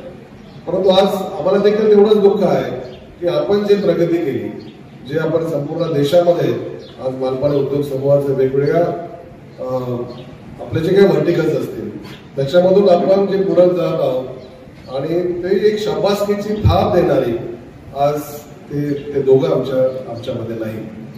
कारण कधी कधी आमच्या घरी देखील विषय होतो. आता जय असेल किंवा हर्ष आणि यश असेल, आता पुढचं जनरेशन देखील खूप चांगलं काम करतात. कधी कधी आई देखील आम्हाला सांगते की आज मनीष पप्पा असते तर त्यांना किती आनंद झाला असतो. तर हे सगळ्यांच्याच बाबतीत आहे. आणि आपण लोकदर्गा सिकंदरचा पिक्चर पाहिला असेल तर बघा. आणि म्हणून मी तो व्हिडिओ देखील आता ऐकत होतो. तो अमिताभ बच्चन आणि त्याची बहीण त्या पिक्चरमध्ये लहान असतात आणि ते असेच लावारीच असतात, त्यांना कोणी नसतं आणि त्या एका स्मशानभूमीमध्ये जातात आणि त्या ठिकाणी तो बाबा एक त्याला तो तिथे एक बाबा भेटतो आणि हे लोक रडत असतात. तर त्यांना सांगतो तू का रडतो. मग तो सगळं सांगतो की आम्हाला आई वडील नाही, आमच्या या जगामध्ये कोणी नाही आणि आम्हाला लोक धुतकारतात. मग तो त्यांना जे संदेश देतो की अरे बेटा रो मत, दुःख तो आपला साथी आहे. दुःख हे आपल्याबरोबर कायम आहे, सुख तो बेवफा आहे. सुख हे तर जात असतं, परंतु दुःख तो अपना. और तू इतकी मेहनत कर की ज्यांना हार्डवर्क करून आणि त्यांना एक संधी देण्याचं काम आज बनसोडेंच्या माध्यमातून होत आहे. मला कधी कधी वाटतं की तुमच्या नावामध्ये देखील बनसोडे म्हणजे ज्यांना मुलांनी सोडून दिलेलं आहे, म्हणजे पालकांनी सोडून दिलेलं आहे, असे लावारिस. म्हणूनच आपण वॉटर पार्क चालू केलं आहे. तसंच आपल्या आठवड्यामध्ये देखील ज्यांना सोडून दिलेलं आहे अशा मुलांचं आज संगोपन करण्याचं कार्य हे परमेश्वरानेच तुम्हाला दिलेलं आहे. आणि निश्चितपणे तुमचं 3 एकराचं देखील एक मोठा प्रोजेक्ट आणि त्याला देखील शासनाकडून किंवा वेगवेगळ्या जे दान जात आहेत त्याच्याकडून भरीव अशी निधी मिळेल आणि आपण ते स्वप्न पूर्ण होईल. आपल्या सर्वांना सगळं विजेते जे काही कामगार आहेत आणि किती मोठा आपल्याकडे पोटेन्शियल आहे. जर ते शहरात असतील किंवा आपला तो वाचक आहे इथे बसलेला, त्यांनी किती म्हणजे एखादा एक पुस्तक मी त्याला विचारलं या लायब्ररीमधून तो किती पुस्तक वाचतो. मला भाऊ मी रोज एक पुस्तक वाचतो. म्हणजे कामातून सवड काढून त्याला आवड असते तर सवड निर्माण होते. आणि असे पोटेन्शियल असलेले अनेक आपल्याकडे कामगार देखील आहेत. जरा जास्त वेळ नाही त्याच्यामुळे जास्त बोलणार नाही. पुन्हा एकदा आपल्या सर्वांनाच खूप खूप शुभेच्छा देतो आणि माझे 2 शब्द संपवतो. मास्तर यांच्या पुण्यस्मरणाच्या निमित्ताने या गौरव स्मरणासाठी आमच्यावर उपस्थित असलेले आपल्या सगळ्यांचे लोकप्रिय अत्यंत उत्साही असलेले आमदार श्री अमोलजी खताळ साहेब, ज्यांचा या ठिकाणी विशेष सन्मान झाला. खूप योगायोग आहे, ज्यांना दोघांनाही कोणताही पाठबळ नाही, कोणी त्यांच्या मागे नाही, अशा सत्कारार्थी आहेत आणि त्यांचे सत्कार करणारेही आहेत. असे नितेशजी बनसोडे साहेब, मनीष गिरीश कामगार युनियनचे अध्यक्ष, कॉम्रेड माधव नेहे, सरचिटणीस ज्ञानेश्वर सहाने, प्रतिष्ठानचे अध्यक्ष सुभाष खडलर, खजिनदार रमेश घोलप. आजचे विशेष पुरस्कार मिळालेले विकास अभंग असतील आणि त्याला बाळू अभंग म्हणून आपण ओळखता सगळे, गुणवंत कामगार मिसाळ, मुकेश काठे, श्रीनाथ शेख आणि सर्व स्टाफ बंधू आणि माता भगिनींनो, आजच्या या 9व्या पूर्ण स्मरणानिमित्त आदरणीय सहाने मास्तरांना विनम्र अभिवादन करूया. विनम्र अभिवादन करतो. कायम कार्यरत असणारे, आता सर्वांचा जेव्हा फोन आला, ज्ञानेश्वर सहानींचा फोन आला होता की मला समजलं तुमचं काहीतरी ऑपरेशन झालंय हृदयाचं, आता जरा धावपळ कमी करा. म्हटलं आमच्या समोर आदर्श आहेत ते सहाने मास्तरांचे, भाऊंचे, जे कायम धावपळ करत राहायचे, शेवटपर्यंत धावपळ करत राहिले, त्यामुळे आम्हाला काही आराम जमत नाही. म्हणून आज कार्यक्रम होता, मी मुंबईला होतो पण झालं नाही. जायचं आणि सकाळी लवकर निघालो आणि पटकन या ठिकाणी आलो. कारण ही सगळी शिस्त, या सगळा वारसा आपल्याला पुढे चालवायचा आहे. आज वसंत पंचमी आहे. सरस्वतीचं पूजन करून आपण वसंत ऋतूचं स्वागत करतो. सहाने मास्तर हे कायम सांगायचे शिक्षणाचं महत्व, आणि ते शिक्षण लायब्ररीतून वाचणारी आपले कामगार आहेत. शिक्षणातून घडलेले अनेक कामगारांची मुलं आहेत. अडचणी येत होती काही कामगारांना, आपण शैक्षणिक कर्ज योजनाही चालू केल्यात आणि अभिमान वाटतो जेव्हा आपली कामगारांची मुलं चार्टर्ड अकाउंटंट, डॉक्टर, इंजिनियर आणि वेगवेगळ्या स्तरावर पुढे जात राहतात. निश्चितपणे यामागे मास्तरांची प्रेरणा असायची की शिक्षण घेतलं पाहिजे आणि आपल्या जीवनात जर वसंत फुलवायचं असेल तर जसं आज वसंत पंचमीला सरस्वती पूजन महत्वाचं मानतात, कारण सरस्वतीचं पूजन केल्यावरच वसंत फुलू शकतो, तसं चांगलं शिक्षण आपल्या मुलांचं झालं. त्यासाठी कधी थोडा चिमटा घ्यावा लागला आपल्याला, आपल्या बाकी हौसेला, पण तरी शिक्षणावर मात्र आपण कधी तडजोड करता कामा नये, हा मंत्र कायम मास्तरांचा असायचा. आणि त्यामुळे आज आपण पाहतो अनेक कामगारांची मुलं पुढे जात आहेत आणि सगळे शिक्षणाला महत्त्व देऊन आपापल्या मुलांना प्रेरितही करत राहतात. आज या ठिकाणी आमदार साहेब आहेत, अत्यंत सर्वसामान्य लोकांमधून निवडून आलेले आपल्या सगळ्या महिलांनी, लाडक्या बहिणींनी त्यांना साथ दिली, कामगारांनी दिली. स्वयंभू आहेत, कोणती परंपरा नाही, कोणताही कोणाचाही. निश्चितपणे विखे परिवाराने मदत केली आणि या कार्यक्रमालाही दोनदा बाळासाहेब विखे, स्वर्गीय बाळासाहेब विखे साहेब आले होते, खासदार राधाकृष्ण विखे पाटीलही आले होते आणि माननीय खासदार सुजय विखे साहेबही आले होते. आणि आज साहेब आपण आला, त्यामुळे ती एक परंपरा आहे. परंतु आपण मात्र या निर्मितीत आणि अनेक वर्षापासून हे ध्येय समोर ठेवून तळागाळात काम करून आणि ग्रामीण भागात हे पूर्ण काम करून तुम्ही हे काम केलं आणि आज सगळ्यांना हक्काचे वाटतात, जवळचे वाटतात आणि हाक मारेल की हजर असतात असा लोकप्रतिनिधी आपल्याला सगळ्यांना मिळाला. निश्चितपणे आपलं भाग्य आहे. अनेकांच्या मग आपण सविस्तर सगळं ऐकलं. आजचे जे नितेशजी बनसोडे आहेत, त्यांनी जे काही कार्य केलेलं आहे आणि त्यांच्या भाषणातूनही जी काही प्रेरणा मिळाली आपल्याला, की कायम आपण मनाशी हा मंत्रच ठेवायला पाहिजे.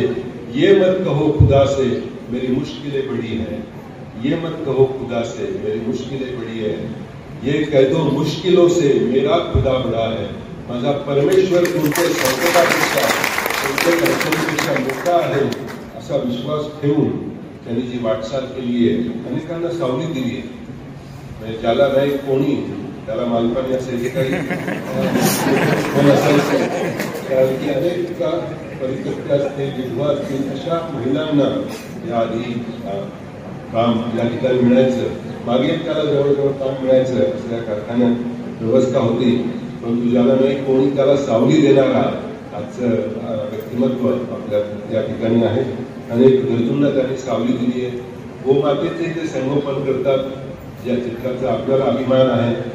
या ठिकाणी इतरही मंचावर पाहुणे आहेत, आपले कारभारी उठले आहेत, त्यांचा 2 वर्ष आधी पुरस्कार घेऊन आपण सत्कार केला होता. आता किती वय झालं? 82. आणि वयाच्या म्हणजे त्याने आता सांगितलं 1953 पासून गायछाप खातं.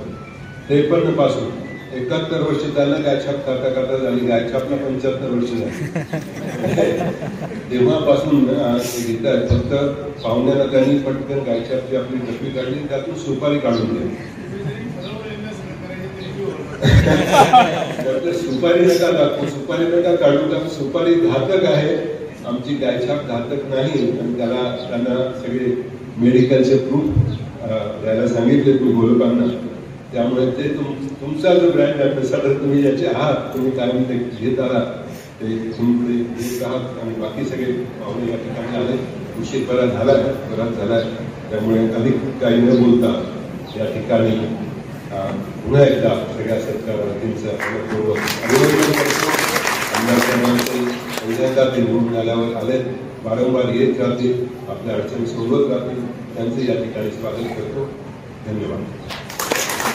हिंदुस्थानचं आराध्य दैवत छत्रपती शिवाजी महाराज, महामानव डॉक्टर बाबासाहेब आंबेडकर, हिंदू हृदय सम्राट बाळासाहेब ठाकरे, स्वर्गीय आनंदराव दिघे यांना अभिवादन करून आजच्या आपल्या महाराष्ट्र राज्य तंबाखू कामगार संघ व कॉम्रेड साने मास्तर प्रतिष्ठान आयोजित कार्यक्रमासाठी उपस्थित असलेले मालपानी उद्योग समूहाचे चेअरमन राजेश भाऊ मालपानी, संचालक मनीष भाऊ मालपानी, गिरीश भाऊ मालपानी, कामगार युनियनचे कॉम्रेड माधव मामा नेहे, कामगार युनियनचे सरचिटणीस कॉम्रेड ॲडव्होकेट ज्ञानदेव साने व आज या कार्यक्रमासाठी ज्यांचा आपल्या सन्मान केला गेला ते पुरस्कार्थी नितेश बनसोडे साहेब, साने मास्तर प्रतिष्ठानचे ॲडव्होकेट सुभाष कडलमजी,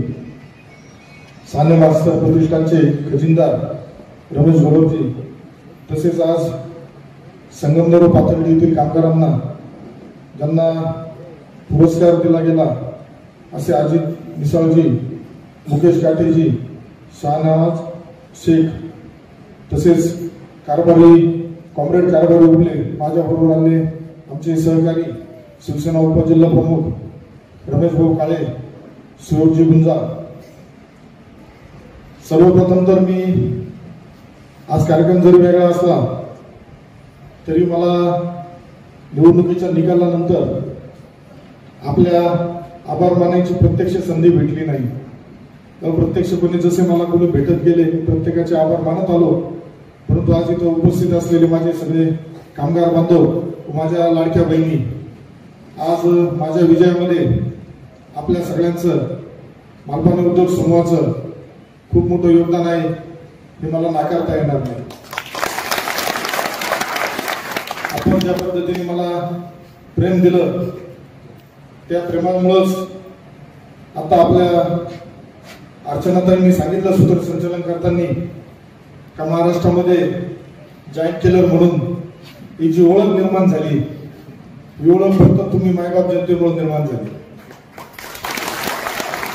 ज्यावेळेस नागपूरचं अधिवेशन असेल, मुंबईचं अधिवेशन असेल, महाराष्ट्रातील दिग्गज आमदार, सिनियर आमदार कुतूहलाने माझ्याकडे मला भेटण्यासाठी येत होते, माझा अभिनंदन करत होते. त्यांना सुद्धा उत्कंठा लागली होती संगमनेरमध्ये असं काय झालं आणि कशामुळे झालं. त्यांना मी एवढंच सांगायचो का माझ्या मायबाप जनतेने परिवर्तनाचा निर्धार केला होता आणि त्यामुळे हा दिवस उगवला. 2 दिवसापूर्वी 3 दिवसापूर्वी सोशल मीडियावर मी बघितलं, आता सध्या व्यस्त कार्यक्रमांमुळे न्यूज चॅनल म्हणा किंवा वर्तमानपत्र बनणं शक्य होत नाही. परंतु काही मित्रांनी मुंबई पुण्याच्या पाठवलं होतं का महाराष्ट्राचे नवनिर्माण सेनेचे अध्यक्ष यांना थोडं माझ्या विजयाचं दुःख झालं. तर मी त्यांना मी आवाहन केलं की एकदा संगमनेरमध्ये या, आमच्या मालपाण्याच्या कामगारांना भेटा, ते सुद्धा सांगतील तुम्हाला का संगमनेरमध्ये परिवर्तन काय झालं. आजचा कार्यक्रम वेगळा आहे. आज ज्या आपल्या कर्मयोगी कैलासवासी पंढरीनाथ बाबूराव साहने मास्तर यांच्या कार्यक्रमानिमित्त आपण सर्व उपस्थित राहिला. माझा आणि मास्तरांचा तसा सहवास खूप कमी आला, मला सहवास खूप कमी लागला. ज्यावेळेस आपले गोपीनाथ मुंडे साहेब आले होते संगमनेरमध्ये, त्यावेळेस मी असं कुठेतरी कोपऱ्यात बघून तो कार्यक्रम बघत होतो. मला बी वाटलं नव्हतं का भविष्यामध्ये मला मास्तरांच्या कार्यक्रमाला प्रमुख उपस्थिती म्हणून उपस्थित राहून त्याचं मला भाग्य लाभेल. मास्तरांबद्दल बोलायचं तर आता तुम्ही सर्वजण मास्तरांना ओळखता. मास्तरांना ज्या पद्धतीने कामगारांसाठी त्यांचं पूर्ण जीवन समर्पित केलं, आज त्यांच्या कुटुंबातील पुढे तो वारसा चालवला जातो. परंतु कम्युनिस्ट विचाराचा जो पगडा मास्तरांच्या मनी होता त्या माध्यमातून त्यांनी कामगार हा केंद्रबिंदू मानला. आपले विडी कामगार असतील, तंबाखू कामगार असतील, कंत्राटी कामगार असतील, दूध संघाचे कामगार असतील, शेतमजूर असतील, आता जे निवेदन आलंय अतिक्रमणित जंगल जमिनी करणारे आदिवासी असतील, यांच्यासाठी त्यांनी अहोरात्र काम केलं. आंदोलनाच्या माध्यमातून कामगारांना वेळोवेळी त्यांनी न्याय देण्याचा प्रयत्न केला. परंतु मला वाटत नाही मालपानी परिवार, त्या मालपानी परिवाराचं आज महाराष्ट्रामध्ये एक वेगळं पद्धतीने नाव घेतलं जातं. आज संगमनेरमध्ये मी मागे मी आलो होतो, निवडणुकीच्या आधी आलो होतो, त्यावेळेस बोललो होतो का संगमनेरच्या बाजारपेठेमध्ये मालपानी परिवाराचं सुद्धा खूप मोठं योगदान आहे. आज मालपानी परिवारानं ज्या पद्धतीने संजू भाऊ असेल, राजेश भाऊ असेल, मनीष भाऊ असेल, त्यांचा सर्व परिवार असेल, हा प्रत्येक क्षेत्रामध्ये, शिक्षण क्षेत्रात असेल, धार्मिक क्षेत्रात असेल, गोरगरिबांच्या मदतीला नेहमी धावून आलेला परिवार आहे. आता धार्मिक बाबतीत सुद्धा बऱ्यापैकी मला माझे मित्र परिवार सांगत असतात, त्यांच्याकडून न कळतपणे कशा प्रकारे मदत होत असते.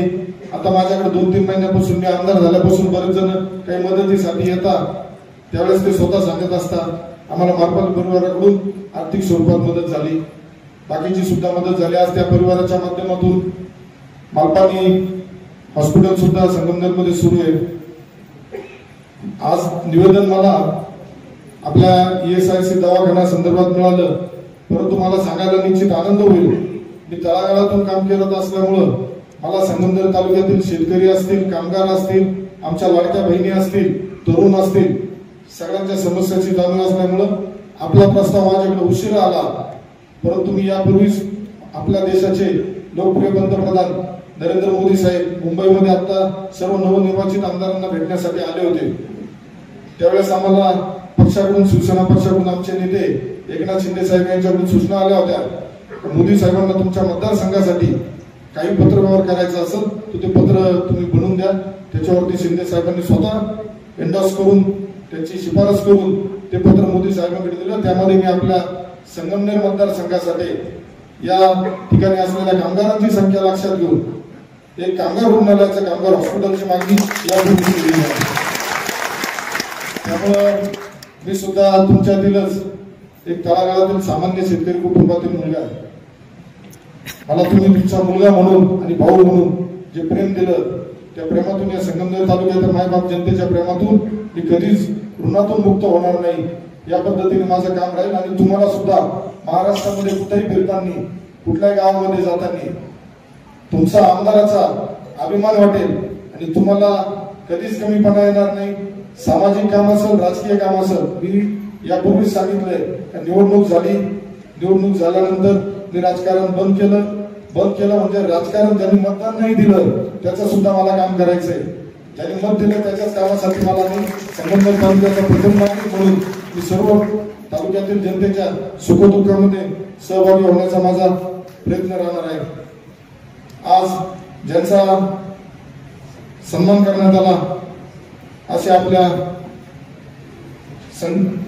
संकल्प प्रतिष्ठानचे नगर येथे संकल्प प्रतिष्ठानच्या माध्यमातून सावली जे अनाथ मुलांना त्यांनी सांगितलं आता अनाथ नाव त्यांनी बंद केलंय. परंतु ज्या मुलांना कुणी पालक नाही कुणी सांभाळत नाही ज्या कुटुंबात आत्महत्या झाल्या त्या मुलांचा आधार बनण्याचं काम त्यांनी केलंय. नितीन सर तुम्ही करत असलेल्या कामाला माझा मनापासून मी तुम्हाला सलाम करतो.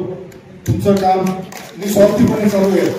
तुमच्या कामाची जर तुम्ही सांगत होते त्यावेळेस मला सुद्धा ऐकताना माझं अंगावरती काटा आला होता कशा पद्धतीने तुम्ही संघर्ष केलाय. परंतु सर तुम्हाला एवढंच सांगेल आपलं काम प्रामाणिक असलं आपलं ध्येय सिद्ध असलं आपलं नीतिमत्ता साफ असेल तर आपण त्या कार्यामध्ये त्या क्षेत्रामध्ये काम करताना आपल्याला सुरुवातीला संघर्ष करावा लागतो. परंतु त्या संघर्षातून आपल्याला शिकायला भेटतं आणि जे आपण शिकतो त्याचा आपल्याला पुढील कालावधीमध्ये निश्चित फायदा होतो. तुमच्या माध्यमातून परमेश्वरला सुद्धा या लहान बालकांची चिंता होती ज्यांना कोणाचा आधार नाही त्यांचे तुम्ही पालक झाला. तुमच्या सावली संस्थेच्या माध्यमातून तुम्ही बऱ्यापैकी आत्मनिर्भर मुलांना करण्याचा प्रयत्न करताय. वाचनालय चालवताय. पूरग्रस्तांसाठी सुद्धा आपण धावलाय. गोमातेचा लढा आहे. गोमातेचा विषय निघाला म्हणून आपल्या संगमनेरमध्ये सुद्धा गेल्या कित्येक वर्षापासून राजकीय आशीर्वादाने जे कत्तलखाने चालू होते ते सुद्धा बंद करण्याचे आदेश पोलीस प्रशासनाला दिले आहेत. समितीच्या बैठकीमध्ये संगमनेरमध्ये जे राजकीय आशीर्वादाने टपऱ्यांवरती अंमली पदार्थ मिळत होते गुटखे चालू होते याच्यावरती सुद्धा कारवाई करण्याच्या आपण सूचना पोलीस प्रशासनाला दिल्या आहेत. आपल्या जिल्ह्याचे पालकमंत्री नामदार राधाकृष्ण विखे पाटील मी आता यापूर्वीचे पुनस्कारतीचे जे कार्यक्रम झाले ते बघत असताना उपस्थितांमध्ये मी नाव बघितले. भाऊंनी आता उल्लेख केला स्वर्गीय खासदार बाळासाहेब विखे पाटलांना सुद्धा ते भाग्य लाभलं. त्यानंतर नामदार राधाकृष्ण विखे पाटील सुद्धा या कार्यक्रमासाठी आले. त्यानंतर डॉक्टर सुजयदादा विखे पाटील सुद्धा आले आणि आज त्यांचा विचाराचा वारसा ज्यांनी मला दिलाय ज्यांनी मला त्यांच्या मुलासारखं प्रेम दिलंय एका सामान्य मुलाला त्यांनी राजकारणामध्ये प्रवाहात आणून यापूर्वी कधी न झालं महाराष्ट्रामध्ये ऐतिहासिक निकाल ज्या माझ्या विजयामध्ये मी कधीच नाकारू शकत नाही असं त्या विखे पाटील परिवाराचं योगदान आहे. त्या विखे पाटील परिवाराचं सुद्धा या कार्यक्रमासाठी आपण येऊन गेले. त्या कार्यक्रमासाठी उपस्थित राहण्याचं मला भाग्य लाभलं. निश्चितच मला आनंद आहे. आज आपल्या सर्वांनी मालपानी परिवारांनी माझा सुद्धा जो सन्मान केला त्याबद्दल मी मालपानी परिवाराचे खूप खूप आभारी आहे. येणाऱ्या कालावधीमध्ये आपल्या कामगारांसाठी असेल आपल्या संगमनेरच्या अस्मितेसाठी असेल संगमनेरकरांच्या हितासाठी असेल मी आपल्या पाठीशी 24 तास उपलब्ध राहील. आपला मुलगा म्हणून आपला भाऊ म्हणून माझ्याकडे निसंकोचपणे शासकीय स्तरावरील काही कामं असतील, व्यक्तिगत स्तरावरील सुद्धा काही कामं असतील तर निश्चित सांगा. मला भेटण्यासाठी कुठल्या पीएची गरज नाही, मला भेटण्यासाठी कुठल्या कार्यकर्त्याच्या शिफारशी गरज नाही. माझ्या कार्यालयात लवकरच कार्यालय सुरू होतं, परंतु आता सध्या मी निवासस्थानी असतो. मला कुठेही भेटा. तुमच्या कामात मगाशी सर मला आपले नितीन सर विचारत होते का निवडणुकीपूर्वीचं आणि निवडणुकीनंतरचं कसं वाटतंय तुम्हाला. त्यांना सांगितलं फरक तर काही झाला नाही, परंतु आता ताण बी लागत नाही, भूक बी लागत नाही. कारण ज्यावेळेस मायबाप जनता माझ्याकडे त्यांच्या समस्या घेऊन येते, अडचणी घेऊन येते, ते सोडवल्यानंतर त्यांच्या चेहऱ्यावरचं जे समाधान आहे ते समाधान मला माझे ताण आणि भूक मला विसरायला तसंच तुमचं काम चालू आहे. तुमच्या कार्याला सुद्धा मी खूप खूप शुभेच्छा देतो. येणाऱ्या कालावधीत काही माझ्याकडून तुम्हाला सुद्धा तुम्ही मागाशी जमिनी संदर्भात बोलला, निश्चित आपले माझे सहकारीच आहेत तिथं नेवासाचे विठ्ठलराव लंगे पाटील, मी सुद्धा त्यांच्याशी बोलतो. तुम्ही सुद्धा एकदा त्यांना भेटून घ्या. तुमच्या संस्थेसाठी जे काही शक्य राहील प्रयत्न करत तुम्ही निस्वार्थी काम करताय. निस्वार्थी काम करणाऱ्या बरोबर मला काम करायला निश्चितच आनंद राहील, समाधान राहील. आपण इथं बोलवलं त्याबद्दल पुन्हा एकदा सर्वांचं खूप धन्यवाद मानतो. जय हिंद, जय महाराष्ट्र. आणि महाराष्ट्र तंबाखू तक्रार कामगार संघाच्या वतीनं दरवर्षी हा पुरस्कार दिला जातो. हा पुरस्कार यशस्वी होण्याचं सर्वात महत्वाचं कारण मालपानी परिवार आहे.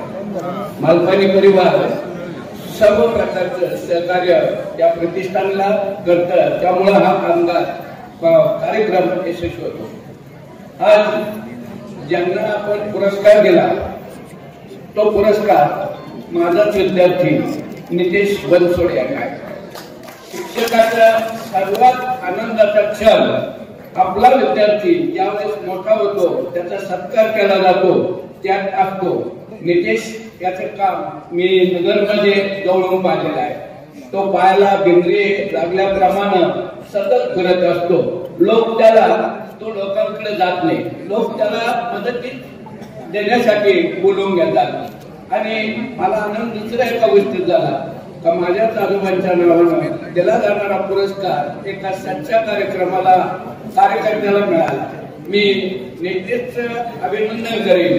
आमचा पुरस्कार हा त्यांना द्यावा यासाठी प्रतिष्ठानचे 2 सल्लागार माननीय गुन्हे साहेब आणि गोलक साहेब हे दोघं जण, आम्ही फक्त नावाला अध्यक्ष सेक्रेटरी आहोत, पण याचं सर्व नियोजन गुन्हे साहेब आणि गोलक साहेब करतात.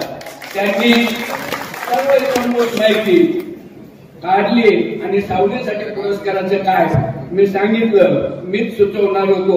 परंतु आतापर्यंत दिलेले पुरस्कार हे मालपानी परिवार आणि तुम्ही नाव सुचवता त्याचा आपण अभ्यास करतो आणि मग देतो. सरांनी चांगलं नाव सुचवलं. नितेश या ठिकाणी आपला पुरस्कार घेण्यासाठी आला, त्यामुळं कॉम्रेड सहाने मास्तरांच्या पुरस्काराचं निश्चितच वजन वाढलेलं आहे आणि माहिती सुद्धा गेलेली आहे. मी मालपानी परिवाराचे, गोलक साहेबांचे, गुन्हे साहेबांचे आणि या कार्यक्रमासाठी आपले तडफदार आमदार अमोल खताळ साहेब हजर राहिले. 2-3 तास त्यांनी एवढ्या बिजी शेड्यूल मधून दिला, त्याबद्दल मी त्यांचे आभार मानतो. त्यांनी उल्लेख केला बाळासाहेब विखेंचा. बाळासाहेब विखे आणि कॉम्रेड सहाने मास्तर यांचे जसे रिलेशन होते तसेच रिलेशन हे माधवभाऊ मालपानी आणि ओंकार शेठ मालपानी यांचे होते.